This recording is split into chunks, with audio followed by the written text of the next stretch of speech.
Hello दोस्तों, मैं सचिन अरोड़ा एक बार फिर से आप सभी लोगों का स्वागत करता हूं अरोड़ा एजुकेटर के इस ऑफिशियल प्लेटफॉर्म पे। तो I hope you all are doing great. आज के इस सेशन में हम लोग बात करने वाले हैं IBPS SO IT officer interview related questions पर। कैसे क्वेश्चंस पूछे जा सकते हैं, कैसे क्वेश्चंस पूछे गए, इन पर कंप्लीट डिस्कशन हम यहाँ पर करेंगे। देखिए, प्री आप लोगों ने क्लियर किया, मेंस भी यहाँ पर आपने क्लियर किया, यानी 80% काम तो हो चुका है। अब बचा है सिर्फ 20% का। तो इस 20% में आपको पूरी मेहनत अब कर देनी है। कोई भी ऐसा क्वेश्चन ना हो, कोई भी ऐसी चीज ना हो जिसमें आप लैक कर रहे हो। तो यहाँ पर इंटरव्यू रिलेटेड टिप्स हम आपको प्रोवाइड करेंगे। सबसे पहले, interview is all about your confidence. Interview का मतलब है आपके कॉन्फिडेंस लेवल को चेक करना। कैसे आप क्वेश्चन के आंसर्स को फेस करते हैं, क्या आप नर्वस होते हैं या नहीं होते, कितना आर्ग्यू आप करते हैं वहां पर, ये मैटर करेगा इंटरव्यू में। Dressing sense of course matter करता है, आपका body posture, way of talking, हर चीज मैटर करती है। लेकिन सबसे ज्यादा जो मैटर करता है वो है आपका बिहेवियर, आपका एटीट्यूड। तो यहाँ पर दो तरीके के क्वेश्चंस पूछे जाते हैं जो आपके एटीट्यूड, आपके बिहेवियर को चेक करते हैं। नंबर वन है, सबसे पहले आपके बारे में, है ना, आपके बारे में जो भी आपकी इंफॉर्मेशन है उससे रिलेटेड क्वेश्चन पूछे जाएंगे। उसके बारे में भी हम डिस्कस करेंगे कि वो क्वेश्चन कौन कौन से हो सकते हैं। साथ ही साथ यहाँ पर जो एक मेजर रोल प्ले करने वाला है वो प्ले करेगा आईटी रिलेटेड क्वेश्चंस। तो सबसे पहले हम बात करेंगे 17 most expected IT related questions पर। Have a look. तो आईटी सेक्टर से रिलेटेड जो आपसे, क्योंकि जॉब आपको आईटी सेक्टर में ही करनी है बैंक में, है ना, एसओआईटी का ही पेपर है। तो यहाँ पर आईटी रिलेटेड क्वेश्चन सबसे ज्यादा होते हैं, अराउंड 7 to 8 क्वेश्चन, या कभी कभी इससे ज्यादा क्वेश्चन भी हो जाते हैं। तो ये क्वेश्चंस कैसे पूछे गए अभी तक के इंटरव्यू में, इस पर बात करेंगे। और कैसे पूछे जा सकते हैं टॉपिक्स पर बेस्ड, इस पर भी आपके सामने डिस्कशन होगा। तो सबसे पहला है बैंक रिलेटेड सॉफ्टवेयर के बारे में आपको पता होना चाहिए कि बैंकिंग सेक्टर में कौन से सॉफ्टवेयर यूज होते हैं। तो दो बड़े सॉफ्टवेयर के नाम याद रखिएगा। एक तो बैंक्स है जो कि टीसीएस के द्वारा डेवलप किया गया है, और दूसरा फिनेकल है जो कि इन्फोसिस के द्वारा डेवलप किया गया है। तो ये दोनों नाम याद रखिएगा, आपसे पूछा जाएगा। क्लाउड कंप्यूटिंग के बारे में भी आपको याद यहाँ पर करना होगा, क्या होती है क्लाउड कंप्यूटिंग, और बैंकिंग में क्लाउड कंप्यूटिंग का क्या रोल है, इसके बारे में पढ़ लीजिएगा।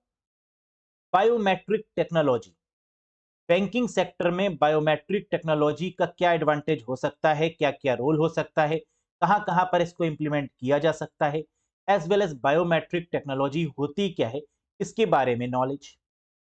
इंटरनेट ऑफ थिंग्स, आईओटी, क्योंकि ये काफी चर्चा में भी टॉपिक है, और प्रीवियस ईयर भी कई सारे कैंडिडेट्स से ये क्वेश्चन पूछा गया था कि what is internet of things. तो इंटरनेट ऑफ थिंग्स का मतलब क्या होता है? थिंग्स का मतलब होता है ऑब्जेक्ट। जब हम नॉर्मल ऑब्जेक्ट्स को इंटरनेट से कनेक्ट करते हैं, that is what we called internet of things. जहां इंटरनेट में एक नई क्रांति आती है ना, नया रेवोल्यूशन जनरेट होता है। तो आगे आने वाले समय में हम यही फोकस कर रहे हैं कि हम हर एक चीज को इंटरनेट से कनेक्ट कर पाए। That is called internet of things. Next है सेंट्रल बैंक डिजिटल करेंसी। काफी इंपॉर्टेंट टॉपिक है क्योंकि बजट में भी इसके बारे में बात हुई और काफी चर्चा में भी रहा है 2021-2022 में। इसलिए central bank digital currency, CBDC पर बहुत अच्छे से पढ़कर जाइएगा। सीबीडीसी बोल सकते हैं, या इसी को डिजिटल रुपी के फॉर्म में भी पूछा जा सकता है ना। तो इस पर क्वेश्चन जरूर बनेगा क्योंकि बजट में भी इसके बारे में डिस्कशन किया गया है। बाकी ये तो रहे आपके 6 इंपॉर्टेंट टॉपिक्स। बाकी देखिए, ATM related terms. ATM card जो होता है उसके ऊपर कितने नंबर्स मेंशन होते हैं ये बताइए। सीवीवी नंबर की फुल फॉर्म क्या होती है? कार्ड वेरिफिकेशन वैल्यू, बहुत बार पूछा गया क्वेश्चन है इंटरव्यू में। बाकी एटीएम मशीन्स कैसे काम करती हैं, इस पर भी क्वेश्चन एग्जाम में बनता है, और कई कैंडिडेट से ये क्वेश्चन पूछा जा चुका है कि how ATM machine works. NPCI का role, National Payment Corporation of India का क्या रोल है, किस तरीके से ये मैनेज करती है चीजों को, है ना, इसके बारे में भी पूछा जाता है। साइबर क्राइम रिलेटेड और साइबर सिक्योरिटी रिलेटेड टर्म्स भी आपको पता होने चाहिए। जैसे साइबर क्राइम में रैंसमवेयर क्या होता है, रैंसमवेयर अटैक क्या है, फिशिंग क्या है, स्निफिंग क्या है, स्पूफिंग क्या है, इसके बारे में भी आपको आइडिया होना चाहिए, क्योंकि यहाँ से भी क्वेश्चन बनता है।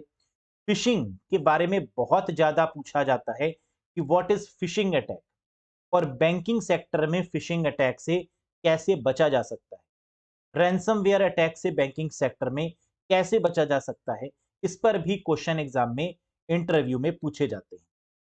इसके साथ साथ सिक्योरिटी मेजर्स, है ना, कौन कौन से सिक्योरिटी मेजर्स हैं, एंटीवायरस क्या होता है, फायरवॉल क्या है, ऐसे कौन से मेजर्स हैं जो हम ऑप्ट करें, कस्टमर्स को आप क्या सजेस्ट करेंगे आजकल के टाइम पर, क्योंकि बहुत ज्यादा डिजिटल बैंकिंग हो चुकी है। अकाउंट ओपन करवाने से लेकर एफडी क्रिएट करवाने या फिर आरडी क्रिएट करना हो, कोई भी सर्विसेज हो, हम नेट बैंकिंग या डिजिटल बैंकिंग का यूज करते हैं। तो what is all about the digital banking या नेट बैंकिंग, है ना, इसके बारे में बताइए। ऐसे क्वेश्चन एग्जाम में आपसे पूछेंगे, आपसे राय भी मांगेंगे कि आपका क्या स्टैंड है, आप क्या चाहते हैं कि जब आप बैंक में आएंगे तो आप क्या क्या चेंजेस चाहेंगे एज अ कस्टमर, वो भी सजेस्ट करिए, है ना। तो कई सारे नॉर्मल क्वेश्चन भी आपको देखने को मिलेंगे। वहीं अबाउट ओटीटी प्लेटफॉर्म से भी प्रीवियस ईयर बहुत सारे क्वेश्चन पुट अप हुए कि ओटीटी की फुल फॉर्म क्या होती है, over the top OTT platform में कौन कौन से प्लेटफॉर्म्स आते हैं, तो जैसे नेटफ्लिक्स, अमेजॉन, है ना, इनको हम लोग बोलते हैं क्या, OTT, over the top.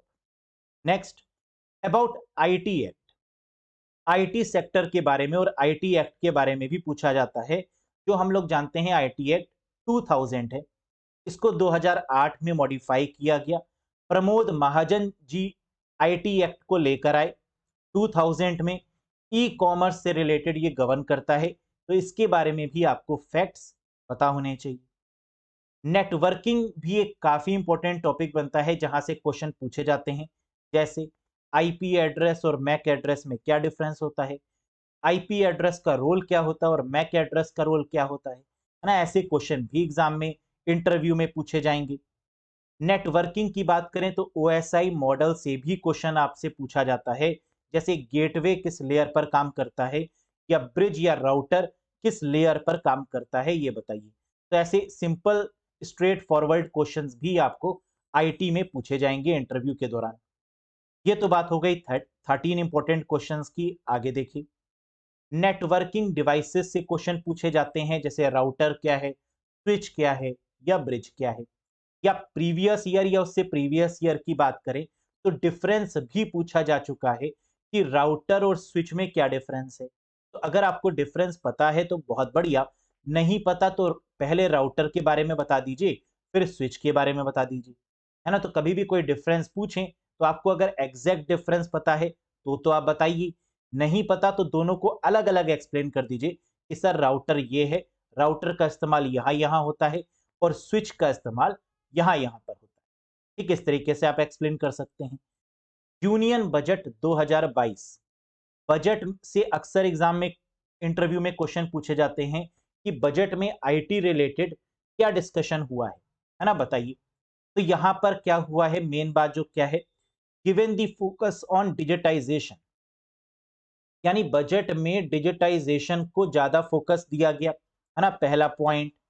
The IT industry is calling it the budget for technology and technocrats, यानी आईटी इंडस्ट्री को यहाँ पर क्या बुलाया गया है, ये कहा गया है कि जितना भी बजट एलोकेट हुआ है आईटी इंडस्ट्री को, ये बजट फॉर टेक्नोलॉजी है और टेक्नोक्रेट्स है। मींस कि टेक्नोलॉजी को हमें बढ़ावा देना है और साथ साथ वो नए यूथ, इनोवेटिव माइंड्स को, क्रिएटिव माइंड्स को आईटी सेक्टर में लेकर आना है ना, इस पर फोकस किया गया है। Crypto currency and blockchain concept, ये भी हमारा बजट का हिस्सा रहा है, क्रिप्टो करेंसी और ब्लॉकचेन कॉन्सेप्ट के बेसिस पर ही क्रिप्टो करेंसी जैसे टर्म्स को इंप्लीमेंट किया जाता है। तो बिल्कुल डिजिटल रुपी में भी ब्लॉकचेन कॉन्सेप्ट का एक इंपॉर्टेंट रोल है। तो इसलिए क्रिप्टो करेंसी क्या होती है, ब्लॉकचेन कॉन्सेप्ट क्या होता है, डिजिटल सिग्नेचर क्या होता है ना, ऐसे क्वेश्चन एग्जाम में यानी इंटरव्यू में आपसे पूछे जाते हैं। मेटावर्स के बारे में जरूर पढ़ लीजिएगा, क्योंकि मेटावर्स अभी रिसेंट ही टॉपिक काफी ट्रेंडिंग में रहा है ना। तो मेटावर्स टर्म का क्या मतलब होता है? मेटा मतलब होता है बियॉन्ड, और वर्स का मतलब होता है यूनिवर्स, और इसका मतलब है बियॉन्ड दी यूनिवर्स। और इसी को देखते हुए फेसबुक कंपनी ने अपना नाम क्या कर दिया? मेटा कर दिया है ना। और इस पर भी आपसे राय पूछ सकते हैं कि आप जानते हैं कि फेसबुक की जो पेरेंट कंपनी है, जो अम्ब्रेला कंपनी है, वो मेटा हो चुकी है। इस पर आपका विचार क्या है? ऐसा क्यों किया गया? इसके पीछे का लॉजिक क्या है? ऐसे कुछ करंट सिनेरियो से भी क्वेश्चन पूछे जाते हैं। समझ में आ गए? तो ये आपके वो 17 बेस्ट क्वेश्चंस थे जो कि एग्जाम में ज्यादा पूछे गए प्रीवियस ईयर्स में, या फिर कुछ ऐसे करंट टॉपिक्स जिनसे क्वेश्चन बन सकता है। क्लियर है? ये तो आईटी रिलेटेड क्वेश्चंस की बात हो गई। अब क्वेश्चन ये उठता है कि सर, नॉर्मल कैसे क्वेश्चन एग्जाम में पूछे जा सकते हैं, इंटरव्यू में पूछे जा सकते हैं? तो नॉर्मल क्वेश्चंस भी एक बार देख लेते हैं। अबाउट योरसेल्फ, है ना, ये क्वेश्चन तो होगा ही होगा कि अपने बारे में आप कुछ बताइए। जब अपने बारे में आप बता रहे हो, एक बेटर तरीका यह है कि वहां पर आप तुरंत बोल दीजिए लास्ट में कि माय फेवरेट टॉपिक इज, मेरा जो फेवरेट टॉपिक है वो नेटवर्किंग है, मेरा जो फेवरेट टॉपिक है वो मेलवेयर है, मेरा जो फेवरेट टॉपिक है वो साइबर सिक्योरिटी है। और उस टॉपिक को अगर आप पहले से ही प्रिपेयर करते हैं, तो आपका जो इंटरव्यू है वो उसी टॉपिक के इर्द गिर्द होगा। तो इससे आपको एक बेनिफिट होगा कि आपने उनको एक क्लू दिया और उस क्लू से उन्होंने क्वेश्चन पूछे। राइट? तो this is the best strategy. Next, why in banking? आपने आईटी किया हुआ है, आप आईटी फील्ड के हैं, लेकिन बैंकिंग में क्यों? है ना। तो इसका एक सॉलिड रीजन आपके पास में होना चाहिए, जेन्यून रीजन।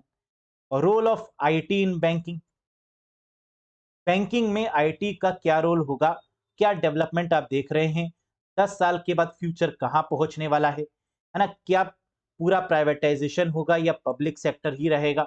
इस पर भी आपसे विचार मांगे जा सकते हैं। तो देखिए, आपको जितना भी आंसर करना है वो सब पॉजिटिव नोट में रह कर ही करना होगा, है ना। ऐसा ना हो वहां पर आप कहें, अरे सर, सब कुछ प्राइवेट हो रहा है ना, सब धीरे धीरे बैंक बंद हो रहे हैं, कुछ नहीं बचेगा।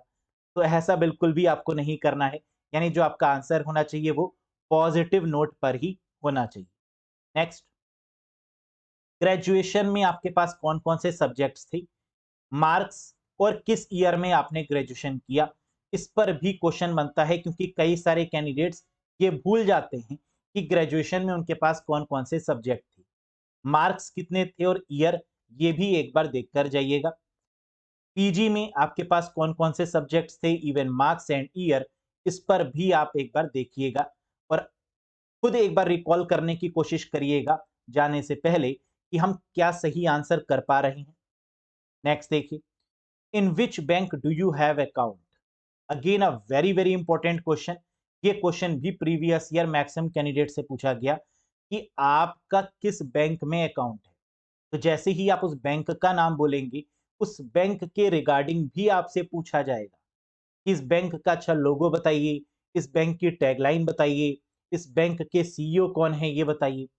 ठीक, तो आप याद रखिएगा, आपको वही बैंक बोलना है जिसके बारे में आप पढ़ पाए या जो आपके पास में हो, क्योंकि हो सकता है कि आपसे डेबिट कार्ड भी पूछ लिया जाए कि आपके पास क्या डेबिट कार्ड है। तो आपसे कहा जाएगा शो करिए डेबिट कार्ड, है ना। फिर डेबिट कार्ड दिखा के भी आपसे क्वेश्चन पूछे जा सकते हैं। तो कोशिश करिएगा कि यहाँ पे जेन्युइन ही आंसर करिएगा। जिस बैंक में आपका अकाउंट है उसी के बारे में आप स्टडी कर लीजिएगा, है ना, बेस्ट है। क्योंकि बॉयज वॉलेट रखते हैं और वॉलेट में डेबिट कार्ड होता है। ठीक, तो आप ये नहीं बोलिएगा कि सर डेबिट कार्ड हमारे पास में उस समय नहीं है ना, ये गलत हो जाएगा। नेक्स्ट देखिएगा, any gap explain with reason. अगर कोई गैप है आपके, यू कैन से, कोई भी आपके सीवी में, कोई भी करिकुलम विटाए में, कोई भी जर्नी में कोई भी गैप है जो ज्यादा ईयर्स का है ना, या कम ईयर्स का भी है, तो आप उसको एक्सप्लेन करिएगा कि उस गैप का रीजन क्या रहा। और वो बिल्कुल जेन्युइन होना चाहिए, है ना। उसमें कुछ भी ऐसा ना हो, क्योंकि वहां पर साइकोलॉजिकल वाले भी बैठे होते हैं जो आपके साइकोलॉजी को चेक कर रहे होंगे। इसलिए आप फेक इंटरप्रेट मत करिएगा अपने आप को, जो है आप हैं वही आपको इंटरप्रेट करना है। Your favourite subject in IT sector? IT में आपका फेवरेट सब्जेक्ट कौन सा है ना? वही हमने आपको स्टार्टिंग में बताया कि वो आप पहले भी बता सकते हैं कि my favourite subject is this one. मैंने जो रिसर्च की हुई है, जो मैं खाली समय में करता हूँ, वो इसी टॉपिक पे रिसर्च करता हूँ, है ना? तो इस तरीके से करता हूँ या करती हूँ। तो आप इसी डायरेक्शन में अपने इंटरव्यू को खुद भी ले जा सकते हैं। तो इंटरव्यू देखिए कोई बहुत बड़ी चीज़ नहीं होती। जैसे आप सब लोगों से इंटरैक्ट करते हैं, है ना? बस एक इंटरैक्शन ही है, एक कम्युनिकेशन है। बस उसमें आपके कॉन्फिडेंस लेवल दिखना चाहिए। ये दिखना चाहिए कि आप कहीं नर्वस तो नहीं हो रहे। आपको आंसर आता है तब भी वेल एंड गुड, नहीं आता तो आप स्ट्रेट फॉरवर्ड बोल दीजिए, सॉरी आई मुझे मालूम था, है ना? लेकिन मैं इस समय आंसर नहीं कर पा रहा हूँ। कि कई बार होता है कि आप नर्वस हो जाते हैं, करंट सिचुएशन में आंसर नहीं कर पाते। तो आप बिल्कुल बोल सकते हैं। लैंग्वेज के लिए बिल्कुल फ्री रहिए। आप हिंदी भी यूज़ कर सकते हैं, इंग्लिश भी यूज़ कर सकते हैं। जिसमें भी आप कंफर्टेबल हों, उस लैंग्वेज को आप यूज़ कर सकते हैं। मिक्स करके हिंदी प्लस इंग्लिश यानी इंग्लिश लैंग्वेज भी आप यहाँ पर यूज़ कर सकते हैं। लेकिन याद रखिएगा लैंग्वेज वही यूज़ करिएगा जिसमें आप कॉन्फिडेंट हो, जिसमें आप अपने व्यूज़ को अच्छे से एक्सप्लेन कर पाएँ। तो बहुत ज़्यादा पैनिक होने की रिक्वायरमेंट नहीं है। अब आपको करना क्या है, जो टॉपिक्स मैंने बताए हैं, उन टॉपिक्स को एक जगह लिखिए, उन पर सोचिए कि आप बिना पढ़े भी आंसर कर सकते हैं। ऐसा नहीं है कि आपको टॉपिक्स को बहुत इन डिटेल पढ़ना ही होगा, नहीं। कुछ बेसिक व्यूज़ आपके होंगे, पहले उन व्यूज़ को आप गैदर करिए कि आपके दिमाग में उन टॉपिक्स के बारे में क्या चल रहा है। फिर अगर आपको लगता है तो आप उन टॉपिक्स के बारे में गूगल आउट कर सकते हैं, देख सकते हैं, एक अच्छे आंसर की तलाश कर सकते हैं। किसी भी क्वेश्चन का अगर परफेक्ट आंसर आपको नहीं मिल रहा है, तो आप कमेंट बॉक्स में हमको बता दीजिए, हम उसका आपको परफेक्ट आंसर दे देंगे। लेकिन एक रिक्वेस्ट मेरी यही है, उस आंसर को फ्रेम आउट आपको करना होगा अपने तरीके से, क्योंकि हर किसी का वे ऑफ समझने का तरीका या समझाने का तरीका, है ना, डिफरेंट होता है। तो डेली यह ज़रूर आप प्रैक्टिस करें, शीशे के सामने बैठकर, कि आप एक्सप्रेस कर पाएँ अपने आप, है ना? क्योंकि interview is all about to express your thoughts. अपने थॉट्स को कैसे आप एक्सप्रेस करते हैं, यही होता है इंटरव्यू। कभी-कभी क्या होता है कि हमें आता तो होता है, हमें मालूम भी होता है, लेकिन हमें ये नहीं पता होता कि हम उसको एक्सप्लेन कैसे करें, शुरू कैसे करें हम चीज़ को, है ना? तो ये काफ़ी मैटर करता है कि आपसे कोई भी क्वेश्चन पूछा गया, तो आप उसको कैसे एक्सप्लेन कर रहे हैं, शुरू कैसे कर रहे हैं और एंड कैसे कर रहे हैं। ज़्यादा लंबा भी नहीं खींचना है आपको किसी भी क्वेश्चन को, टू द पॉइंट आंसर दीजिए और फिर शांत हो जाइए, है ना? ऐसा ना हो कि आप बोलते ही चले जा रहे हैं, नेक्स्ट क्वेश्चन पूछने का उनको टाइम ही नहीं मिल रहा है, तो that creates a negative impact. बहुत शॉर्ट में आपको एक्सप्लेन करना है अपने आंसर को और फिर शांत हो जाना है। Is that clear? और स्माइल, है ना? ये ज़रूर आपको मेंटेन करके रखनी है पूरे इंटरव्यू के दौरान। जितनी भी नर्वसनेस हो लेकिन स्माइल आपको मेंटेन करके रखनी ही होगी, है ना? इससे कॉन्फिडेंस लेवल पता चलेगा। दूसरा आई कॉन्टैक्ट, जितने भी पैनल में मेंबर्स बैठे हों, उनके साथ में आपको आई कॉन्टैक्ट भी करना है।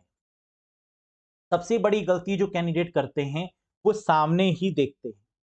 तो जितने भी पैनल में अगर 3 टू 4 पर्सन्स हैं, तो जब भी आप आंसर कर रहे हो, तो सबकी तरफ देखते हुए आपको आंसर करना है। क्योंकि जो मार्क्स अल्टीमेट होंगे, है ना, वो हर कोई मिक्स करके देंगे। कोई साइकोलॉजी आपकी जज कर रहा होगा, कोई बॉडी पोस्चर आपका जज कर रहा होगा, कोई एटीट्यूड आपका जज कर रहा होगा, कोई आपके नॉलेज का लेवल चेक कर रहा होगा, है ना? तो अल्टीमेटली इन्हीं के कॉम्बिनेशन से आपके मार्क्स तैयार होंगे। तो आई होप कि आपको ये समझ में आया होगा कि इंटरव्यू में कौन से ऐसे क्वेश्चंस हैं जो आपसे पूछे जा सकते हैं। इन क्वेश्चंस पर आप वर्क करिए, बाकी होप फॉर द बेस्ट, सब बढ़िया होगा। कोई भी कंफ्यूजन हो कमेंट बॉक्स में कमेंट करके जरूर बताइएगा। चैनल पर नए हो तो सब्सक्राइब जरूर करिएगा, और अगर वीडियो पसंद आया हो, टिप्स पसंद आई हो, तो लाइक भी जरूर करिएगा। Thank you very much. बहुत जल्द हाजिर होंगी एक नए वीडियो के साथ। Till then bye bye and take care. Thank you very much.